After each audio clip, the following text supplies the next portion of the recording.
What's up you guys, welcome back to the channel. In today's video, I'm going to show you how to get started with an Arduino microcontroller for home electronics and automation projects, including what hardware, software, and electrical components you'll need.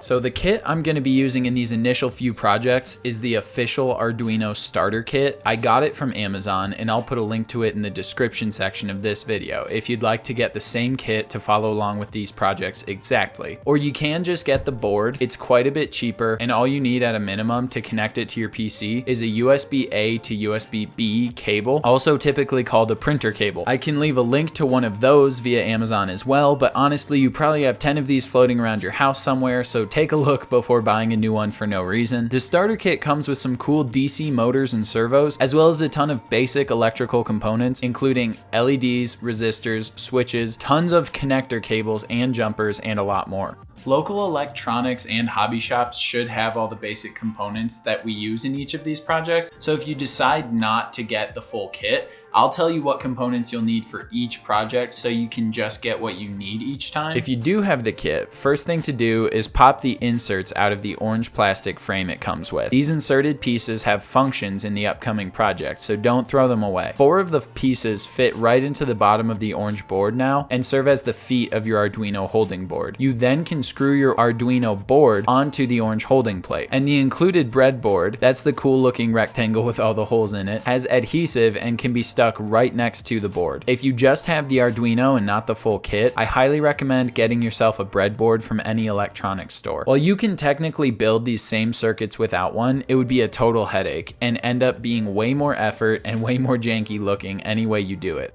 Now that you have the board assembled, you want to verify your computer's ability to talk to your Arduino and get the free Arduino programming software and IDE downloaded. Their website, arduino.cc/download, will take you straight to the page where you can get the downloaded instructions for Mac, Windows, or Linux. I'm doing mine on a Windows PC, but they have step-by-step instructions for download and install on any OS, so just follow those for your operating system. It downloads quickly and can be installed and started with all the default settings. I didn't have to change anything from the defaults for mine to get it up and running. Once you open the software up, plug the Arduino into your computer via USB cable. You should immediately get the green on LED on your Arduino. Some will also have the orange built-in LED blinking when it's first plugged in. No worries if yours doesn't though. As long as you have the green light on your board is being powered from your computer. Your Arduino IDE software is likely going to ask automatically to install a bunch of drivers, and once you finish, you should see your Arduino in the drop-down menu at the top of the IDE where the drop-down labeled select board is. You can select your board. You should have a default Arduino program open automatically now. This is technically its own version of C++, but as you'll see throughout these tutorials, C++ concepts you have already learned almost all apply to these projects.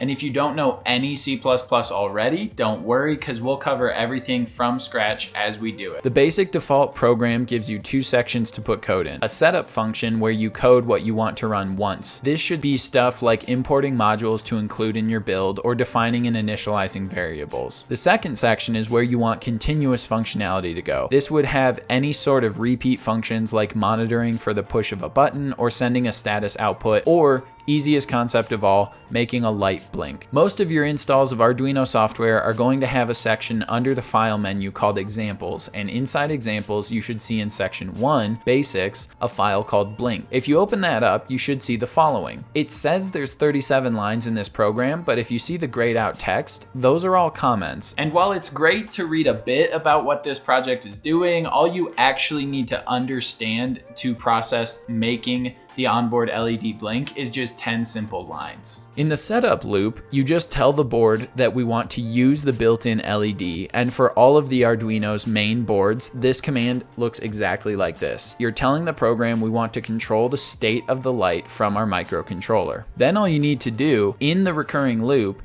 is specify the speed at which you want the light to blink. A digital write command is essentially setting a Boolean output to a value of either 1 or 0. In this case, an LED light. The function takes 2 arguments, the output you're writing to and the value you want to give it. High means essentially on or powered, and low means off or not powered.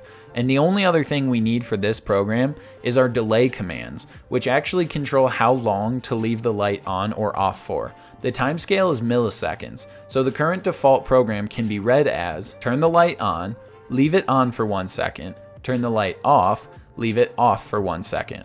And because the whole thing exists in the loop section of our code, it will do this forever until we power it off or load a different program onto it. To actually get this program to transfer to our Arduino, we have to upload it to the board. This is the arrow button on the top left of our IDE. Also in that area is a check mark that can be used to verify your project. Verifying is essentially checking for valid format and syntax completely on the development side of things, rather than getting the board involved. Now, when you try to upload to your board, verification is going to be done automatically anyways, so if you know you want to move it over to the controller, you can just hit the arrow. If you have errors in your builds, you will get red error messages in the terminal output window at the bottom of your IDE. They are usually pretty helpful and descriptive in getting basic troubleshooting done to fix your program. Once it's fixed and verified without errors and gets uploaded to the controller, you'll typically just get a message regarding how much memory the program used and a pop-up message that says done uploading. The Arduino board may have the TX and RX LED lights flash while a new build is being put on the controller, but once it's done uploading, you should have your onboard LED turning off and alternating every second. To have some fun with this very basic but already rewarding program,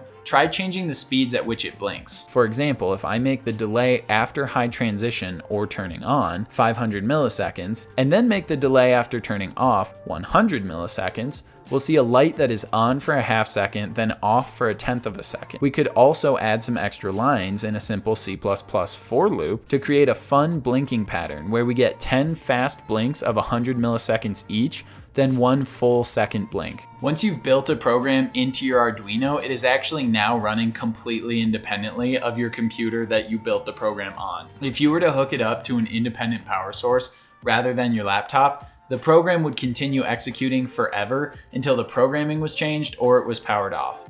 And we'll be getting into even more fun and advanced Arduino programming in the future, but now it's time to take a look at getting started with some of our basic physical electrical components and discussing how they interface with the Arduino. For our very first build, all you'll need is a 220 ohm resistor, an LED light, a little push button switch, and some jumper wires. We're just going to be using the Arduino as a power source initially, but we'll eventually transition into the programs where we use our program to control outputs and take inputs back from our breadboard. The Arduino Beginner Projects manual that comes with the full kit does provide 2 really nice views of the initial circuit that we're building here, and their simple explanation of what each component does is pretty useful for beginners. The basics of this circuit are just a 5-volt power feed from our Arduino, fed through a 220 ohm resistor, then fed to an LED light. To be able to control whether or not the light is on or not manually, we will add a push button switch after the resistor but before the light. Then we'll connect the negative side of the LED to the ground rail of our breadboard, and then we tie the ground wire back to our Arduino's ground pin. The breadboard has 2 independent power rails that run the full length of the board. When you plug the positive and ground wires into any one of these terminals, that full column of terminals gets the same either power or grounding, because under the surface, they're all connected to one continuous strip of metal. The horizontal rows in the main section are internally jumpered rather than vertically like the power rails. So A through E and F through J are internally joined on each row. Therefore, if I put one side of the resistor here and one side of the LED here next to it, they are actually touching for all intents and purposes, but not if they were here, here, or here.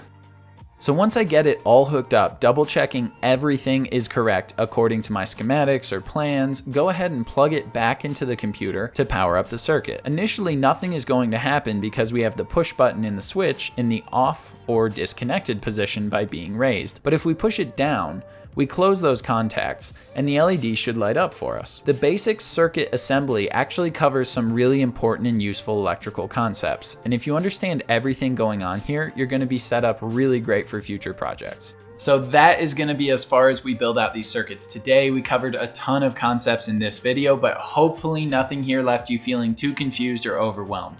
If you have any questions about anything you saw here today, be sure to let me know about them in the comments below this video, and I'll get back to you as soon as I can. I am super excited to get to this new home automation and robotics series with you all on the channel Lemaster Tech. We are at just over a year of making videos together, and the growth and support from all my viewers in the community has been amazing, and it's really encouraged me to become a better engineer and to keep trying new things. A massive thank you and shout out to my first Patreon supporter, Dale, making expansion into hardware and robotics possible. If you guys want to help me do bigger and more complex projects in the future, consider becoming a super supporter of the channel at my Patreon, link in the description as well. Also, everyone who hits the like button, subscribes to the channel, and rings that little notification bell will get instant good vibes delivered directly to their doorstep for free. Thanks, and until next time, as always, good luck with your projects, and thanks for watching.